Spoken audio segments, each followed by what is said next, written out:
বাংলাদেশের উত্তর ও উত্তর-পূর্বাঞ্চলে আকস্মিক বন্যার আসন্ন হুমকি মোকাবিলায় স্থায়ী বাসিন্দাদের জন্য সতর্কতা জারিসহ নির্দেশিকা জানিয়েছে বন্যা পূর্বাভাস সতর্কীকরণ কেন্দ্র এফএফডব্লিউসি জানিয়েছে, আগামী ৪৮ ঘণ্টায় সিলেট, মৌলভীবাজার, সুনামগঞ্জ ও হবিগঞ্জসহ উত্তর-পূর্বাঞ্চলীয় সীমান্তবর্তী জেলাগুলোতে প্রাক-বর্ষা পানি প্রবাহ অতিক্রম করতে পারে।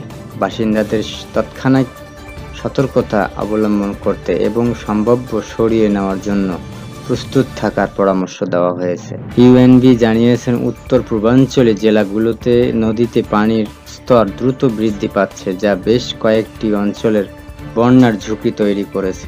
নেত্রকোনা, সুনামগঞ্জ, কিশোরগঞ্জ ও মৌলভীবাজারসহ ঝুঁকিপূর্ণ জেলাগুলোর নদীর তীরে পানি ওঠার দ্রুত প্লাবিত হওয়ার আশঙ্কা করা হচ্ছে।